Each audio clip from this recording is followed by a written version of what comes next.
The Morgan dollar just is that coin in collecting, right?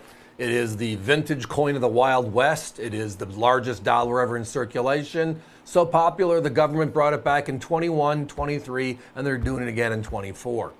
So when you look at this big picture, there are a few small pieces that are just a lot of fun to talk with at all times. And that's coming up next.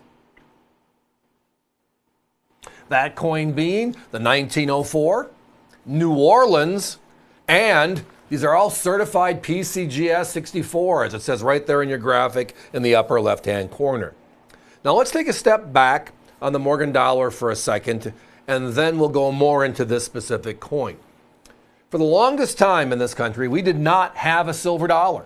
From 1804 to 1840, there was no silver dollars. And then after that, it was the seated Liberty design.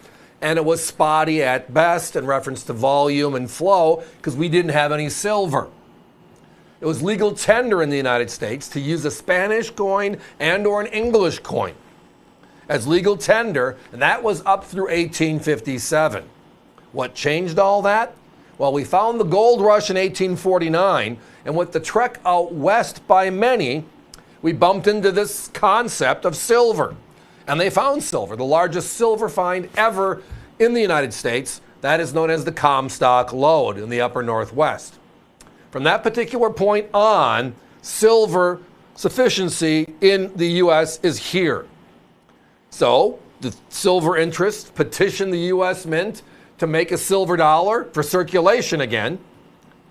And voila, the Bland-Allison Act is passed, and we have a new dollar. They hired George T. Morgan, and that's where the nickname comes from, right? The Morgan dollar.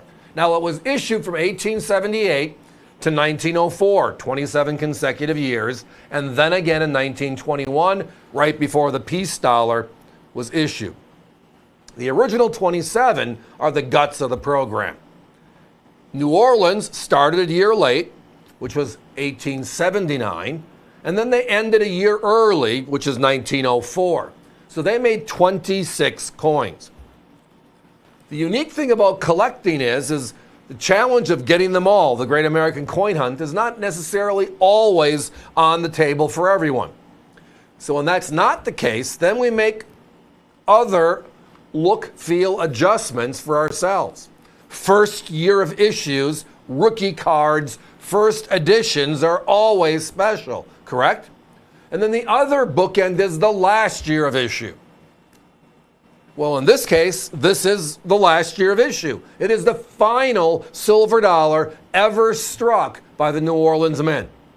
The New Orleans Mint closed in 1909. Denver replaced it in 1906 when they were brought up to speed. Let's get rid of the Southern Mint, move it to the Midwest-ish. And now we have our three mints, East Coast, West Coast, and the middle of the country. New Orleans, the O mint mark for the Big Easy, as you can see here on the bottom of the coin, above the letters D and O, is now obsolete.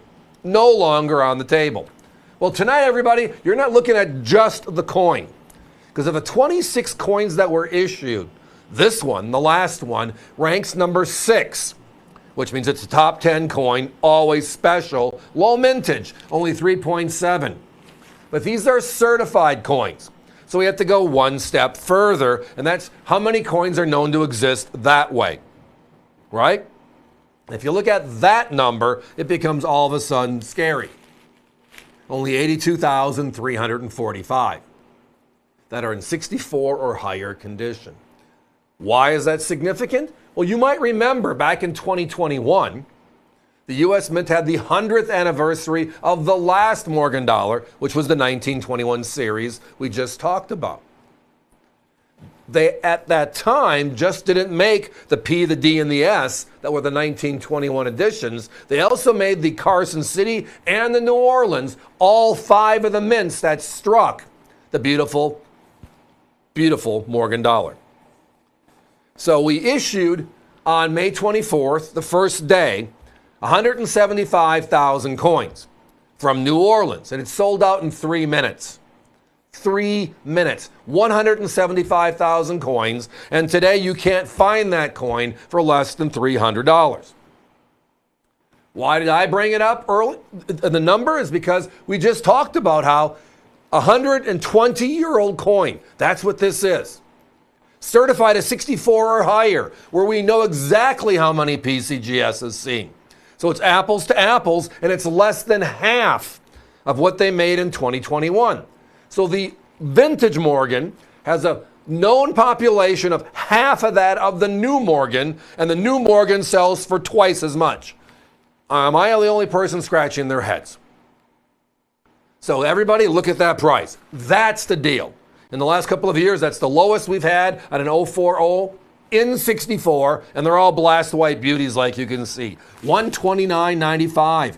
My competition sells uncirculated coins, coins in capsules that are 5 grades less. 5 grades less for $40 more. They sell the exact same coin you're looking at, a PCGS 64, at $210. We are $90 less, $80 less than that. That's special. So it's not only finding the key pieces, it's finding them in the right grade and obviously always the right price. In most collectibles, there's that pyramid, right?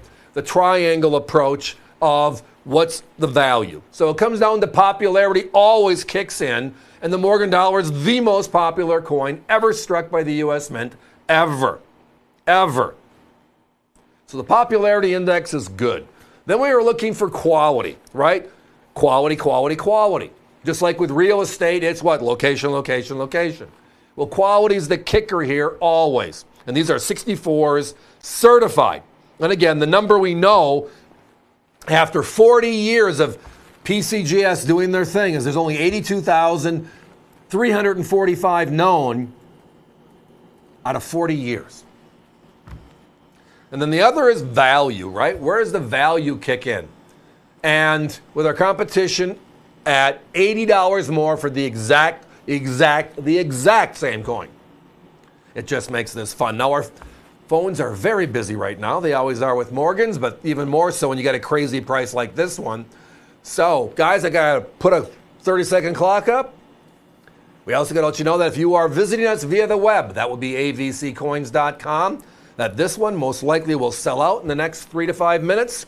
So if it's in your shopping cart, you're going to hang around, all the good things that we love about it, this one might not be there at that time of checkout. So if you would like it, check out, and then just give us a call back later.